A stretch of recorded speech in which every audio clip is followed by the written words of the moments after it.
आमर श्रद्धा एवं सम्मानर पात्र होउछन्ति बैजयंत पंडा केन्द्रापड़ार विजय तांकर विजय केन्द्रापड़ार विजय बोलिक आम विवेचना करूँ जेतबेले शुणिलु बैजयंत पंडा महोदय एठिक आसुछन्ति आमे बहुत श्रद्धार सहित एठी आज पहुँचीचु एवं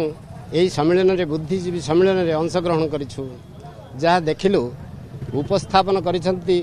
आमर ये बजेट को अति तन्न तन्न करी निखुण भाव में एटा विशेष भाव हृदयस्पर्शी होइछि एवं आमे आशा करछु अवनत अनुन्नत अवस्था थिबा केन्द्रापड़ार तांको समय किसी उन्नति निश्चित भाव में हबो जहाँ शुणिलु आम मनरे आग्रह सृष्टि करिछि जहाँ मंत्री ओडिशार मंत्री महोदय सरोज महोदय कहले जे आगामी 5 वर्ष भितर प्रत्येक जिले में आमे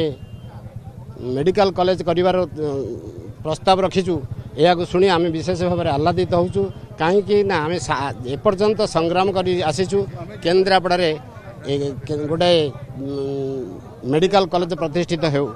जदि यहीटा प्रतिष्ठित हुए ताले आम निश्चित भाव में समस्त श्रेय तांको ही दबु।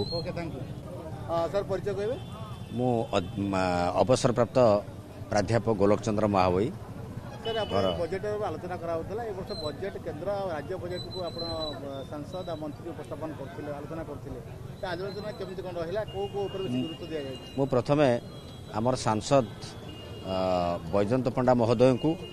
मु धन्यवाद देवी एवं कृतज्ञता ज्ञापन करुच्ची एवं हमर जो ओडिशार माननीय मंत्री उच्च शिक्षा सूर्यवंशी सूरज से महोदय मध्य आज उपस्थित थिले मु उभय को मध्य आज अवसर धन्यवाद कृतज्ञता ज्ञापन करुच्ची एवं बजेट जो उपस्थापन होता आम बुद्धिजीवी भाव में पढ़ीलु जानीलु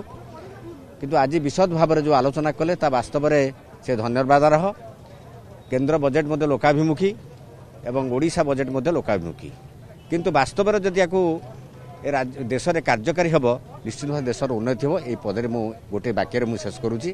कहना वास्तव में मु ये बजेट को प्रशंसा करुच्ची ये लोकाभिमुखी बजेट होती आज जहाँ पुंखानुपुखे आलोचना करागला ताहा मध्य आमे ताकु ग्रहण कलु एवं ताकु उपलब्धि कलु जे वास्तव में ते निश्चित भाव में ये लोकाभिमुखी बजेट। मुझे अवसर प्राप्त प्राध्यापक प्रभाकर सामल सर आप जो आलोचना है जो बजेट रे शिक्षा स्वास्थ्य कृषि गुरुत्व रहा आलोचना जहाँ है जहाँ को विशेष भाव में आम ओडिशार उच्च शिक्षा मंत्री जो भाव में आलोचना कले जदि ताकू कार्यकारी करा जाए प्रकृत भाव में आंतरिक कार्यकारी निश्चित भाव में ओडिशार उन्नति हम एवं गोटे लोकाभिमुखी बजेट हो पार केन्द्र भी जोटा है से सब लोकाभिमुखी बजेट होती किंतु बजेट निश्चित भाव में लोक मानकर सुविधा काम लगे सुविधार काम आसो एवं लोकाभिमुखी बजेट होबार किसी ना।